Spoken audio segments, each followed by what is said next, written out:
So one of the concepts that they have in critical pedagogy, the critical theory of education, is the hidden curriculum, which is that there's this idea that by maintaining the regular norms, say, of a classroom, by having a classroom structure where the teachers are in charge and the students learn, and et cetera, that you're actually teaching, and by actually teaching the values associated with the country or state or whatever that you happen to be in, that you're actually teaching more than just the curriculum. You're also teaching this hidden curriculum that's deeper. It's at a deeper level. That what they're actually referring to is diving more deeply into that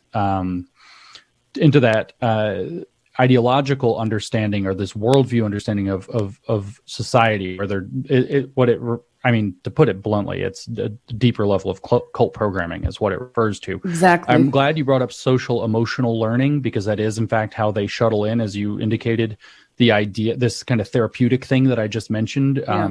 I think not as precisely as I could have. Social emotional learning is a term that it's not necessarily all bad that they have hijacked to use to bring in this idea like, oh, now how did that math problem make you feel?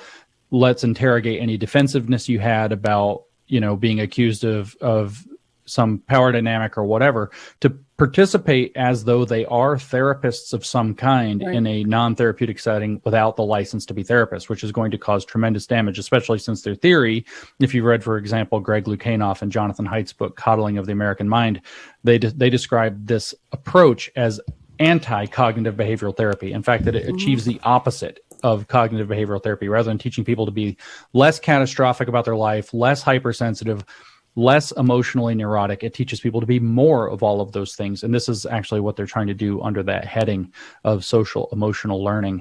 So as far as reimagining, I actually, by the way, am working on that. I have half of that entry written for the encyclopedia, so you'll be happy to know that. Mm-hmm. But what that refers to, the imagination, or the imaginary, I really should say it's a technical term, under this line of thinking, is the realm of all possible things that you could conceive of. And so when they say they want to reimagine, what they're saying is everything that we think is how education should proceed has to be thought of in a completely different way. We have to throw away everything that is in the existing system and replace it with a completely new system that's going to be rooted in this critical method. And so when they say that they want to reimagine teaching, first of all, what that means is they want a complete revolution where they get to pull all the levers of power and they get to organize everything and they're in charge. And secondly, you'll notice that it's vague. Exactly. They're going to reimagine teaching, but if you ask them for specifics of what a reimagined teaching looks like, they don't know. If you want to know the deep philosophy of this, it's because it comes out of critical theory, which does not engage in positive thinking, what it's called. It engages in negative thinking. It believes that a perfect world exists underneath